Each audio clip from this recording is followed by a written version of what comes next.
সম্ভাব্য আরো ভুক্তভোগী এবং এই অপরাধ চক্রের সাথে জড়িত আরো যারা আছে তাদেরকে শনাক্ত করার জন্য আমাদের তদন্ত চলমান রয়েছে। এই মামলা দায়ের হওয়ার পর ডিবি সাইবার অ্যান্ড স্পেশাল ক্রাইমের সাউথ ডিভিশন এটা গত 2 জুলাই মামলাটা আমাদের কাছে আসে হস্তান্তর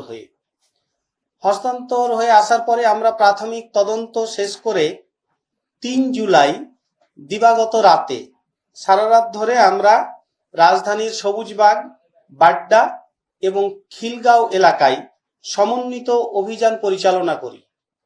এই সমন্বিত অভিযান পরিচালনা করে এই হানি ট্র্যাপ চক্রের মোট 5 জন সদস্যকে গ্রেফতার করি। এ সময় তাদের কাছ থেকে 9টি মোবাইল ফোন, 1টি ওয়াকি টকি এবং নগদ 4000 টাকা উদ্ধার করা হয়।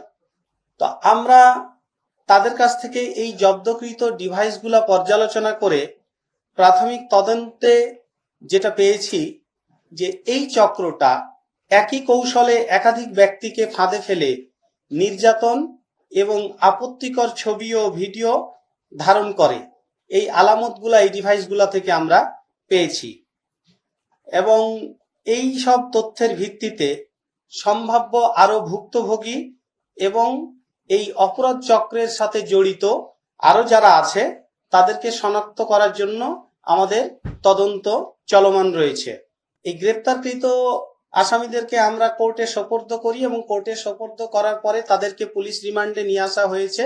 প্রতি সপ্তাহে সর্বোচ্চবার বিকাশ পেমেন্টে 50 জন হবেন পেমেন্ট চ্যাম্পিয়ন। জিতে নিন টিভি সহ আকর্ষণীয় সব প্রাইজ। এবং বর্তমানে জিজ্ঞাসাবাদ চলছে এবং এই অপরাধের সাথে আরো কারা কারা জড়িত আছে, তারা আসলে এই অপরাধগুলা কি কি সংগঠনে মানে কি কি কৌশলে সংগঠন করে সে বিষয়ে বিস্তারিত তথ্য এবং আরো এদের দ্বারা আরো কারা কারা ভুক্তভোগী আছে সেই বিষয়গুলো আমরা শনাক্ত করার চেষ্টা করতেছি।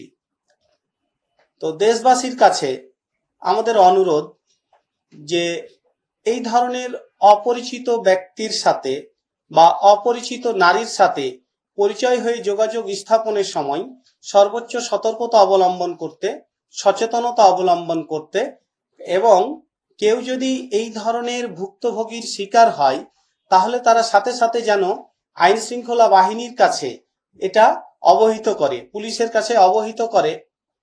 আমাদের কাজের একটা অভিজ্ঞতা থেকে আমরা দেখেছি যে ভুক্তভোগীরা সামাজিক কারণে এবং নিজেদের আত্মসম্মানের কারণে এই ভিকটিমাইজ হওয়ার পরেও তারা পুলিশের কাছে যেতে চায় না।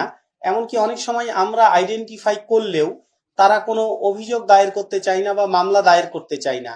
তো এইটা না করলে আলটিমেটলি দিন শেষে কিন্তু অপরাধীরা উৎসাহিত হয় এবং তাদের অপরাধমূলক কর্মকাণ্ড চালিয়ে যায়।